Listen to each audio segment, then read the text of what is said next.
I've always had a good relationship with my mother-in-law up until I was pregnant. My husband's side of the family hasn't had a girl born in the past 100 years.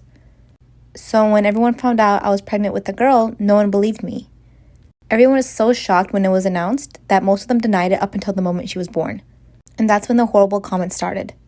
Whenever my husband wasn't around, my mother-in-law would make snarky comments like, "I wonder where she got that nose. It's definitely not my son's." I never told him and let everything slide because she's older and she's my mother-in-law. But when I was pregnant with baby number 2, and yes, it was another girl, I told him to wait as long as possible because I know she wouldn't like the news. When she found out it was a girl, she started sobbing and screaming. She was calling me a whore and demanded that I get out of her house. "Those girls are not ours. She's a whore, a slut. My son did not make those girls." She looked at me and said, "I let you get away with it the first time. I took you in as family. I allowed my son to believe he fathered that brat, but I will not allow it again." My husband was yelling at his mom, and I got up and took my daughter and I ran to the car sobbing. You could apologize to Angie and... I'm not apologizing to that old bitch. Absolutely fucking not. My daughter won't let me see my grandchildren. How can she do that? She has no right. I'm sorry, I know that must be difficult for you, but unfortunately, whether your daughter has a good reason or not, the fact is they are her kids and she does have the right to decide who and who doesn't see them. If I were you, what I'd suggest is stop doing whatever behavior is bothering your daughter and causing her to not want to be around you. I disagree, I shouldn't have to stop doing anything, and my grandkids belong to me just as much as my daughter. Interesting. So if you took the kids without permission and say you drove out of state, what would happen? Well, I suppose I'd be arrested. Arrested for what? Kidnapping? Do you know why? Why? Because those kids don't belong to you, they belong to your daughter.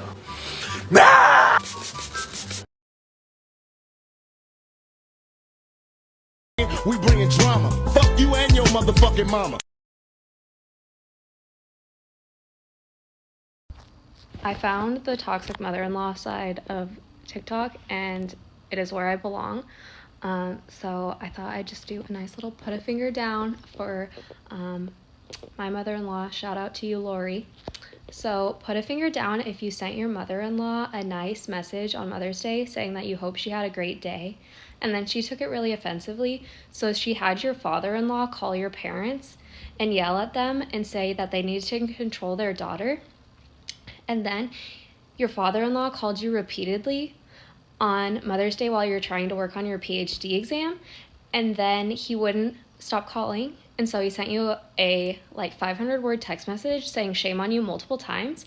And then your mother-in-law sent a really nice email to your husband saying that he was being brainwashed and manipulated by way of an unhealthy relationship with his wife. I'm sorry that I care. Of course I'm wearing white to my only son's wedding. It's my day too. I think I know a thing or two about how to raise a child. You're his wife, but I'm his mother, and I raised him. Whose side are you on, David? The fact that my ex-mother-in-law showed up on my wedding day and head to toe white should have been a huge red flag that went off for me, but it was just like a tiny pink one. After we got married, she took out a credit card in his name and ran it up to $100,000. And when parental identity theft happens, the child is forced to choose between paying it off themselves or turning their parents into the authorities. And the only time I ever saw that slag hag say "I love you" to her own son, my ex-husband, was when she was begging him not to turn her in. And when he did, he was like, "I can't deal with all of the legal proceedings." And I was like, "I got you, babe. I'll take care of it." I went female FBI on her ass, uncovered several more felonies that she had committed, and turned them all over to the cops. Publicly discussed with my ex-husband's consent. So tell me your mother-in-law hates you without actually telling me your mother-in-law hates you. After a fight over my choices as a parent, she told my husband when she knew I could hear her. She purposely chooses to parent in a way that we don't agree. Here's another tell me your mother-in-law doesn't respect you without telling me your mother-in-law doesn't respect you. So I'm going to tell you guys about the time that my mother-in-law posted my dog up for adoption on the internet. So I have a lab. He is about 4 years old, and he is the sweetest dog. He's so patient with my children, and I've had him since he was a baby. Now, my mother-in-law has never liked him. She doesn't like dogs, and every time she comes over, we do put him away. We try to accommodate her. Well, throughout my whole pregnancy, she kept telling me to get rid of the dog. It wouldn't be good for the baby. What if the baby's allergic to it? The dog hair. How am I going to take care of the dog? Now, these are all valid points, but it's my dog, and I'm not going to get rid of my dog just because I'm having a baby. So we kept trying to explain this to her. We kept telling her in different ways, and we got different things to kind of help with the dog hair, and we put him in daycare and did these things to help accommodate and alleviate any stress she may have. Well, fast forward a few months later, and we got a knock on my door, and it was a whole family. It was a mom and dad and their children, and they were there to adopt my dog. And I was so confused because he wasn't up for adoption. And they showed me a posting that was online that my mother-in-law made, and it was literally giving my dog away for free with my address posted.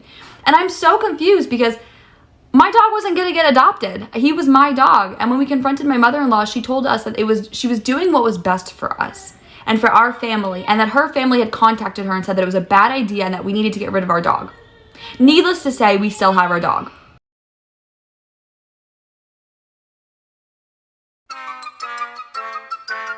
Her, hey Vicky, once you give birth, can you give me the baby so I can raise him?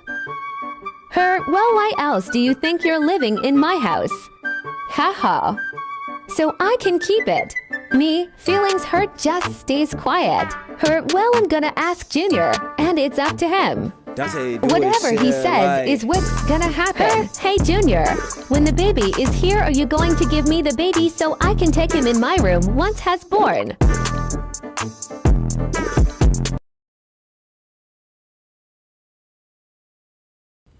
Hey everyone, I want to take you all on a quick trip to Pettyville. If you don't want to come, feel free to scroll, but if you're here for it, stay. No pressure. But I just wanted to talk to you guys about how, remember when we had that account at Whale43 commenting a lot on the videos and saying that I was spreading a false narrative on SM, and I said, oh, it's my mother-in-law, literally no one else calls social media SM. And then that account got really quiet. Well, I noticed today there seems to be a lot of troll comments from this at Moby1Kenobi account with details that you wouldn't know unless you were at the wedding. And I thought, what are the odds of another whale-related account trolling me? So I went back onto the at Whale43 account that I tagged in a question I answered, and I clicked on that username and boop, popped me right over to Moby1Kenobi. So I just want to say two things. One, I'm not as stupid as you think I am, and two, this breaks no contact. Does anybody else's mother-in-law make them feel like the side chick that stole their man? I'll go first. In response to my husband saying that I saved him and gave him purpose, she said, I don't understand why my love wasn't enough. I don't know, maybe there's a difference between a mother's love and a wife's love. What's the worst thing your mother-in-law has said to you? My man's toxic, narcissistic mother, 10 days into our relationship, she turned around and told me and him, she called him, we were at college, that's where we met. She knew I was with him, she knew she wanted me to hear this. So she did this purposefully. She called my man and she told him that she thought it was cute and all that we were dating, but that was all we were going to be. We were not going to be able to be materialistic, lifelong partners, husband and wife, anything. Or especially not be able to have children, because we were chancing the child to be, and I quote this, a retarded autistic reject child. And I'll end that quote. The outrage, I felt fury. She said that she took 3 years to apologize. My man had to tell her that he expected an apology. Well, because what happened is one of my relatives, I explained the story to, and I said, the woman has not apologized for 3 years. And he said, well, no, she did. She's moved forward. She's befriended you and this and that. And I go, no, that still does not mean she apologized. And again, autism resonates with everybody very differently, even between my man and I. And I told him, I said, I will continue to say she is a child and that I am the bigger person because she did not apologize. And I still know I'm the bigger person because I didn't sit there and treat her like garbage for 3 years of our relationship. I think it was closer to 3.5 years. And you try to do your best with the whole situation. But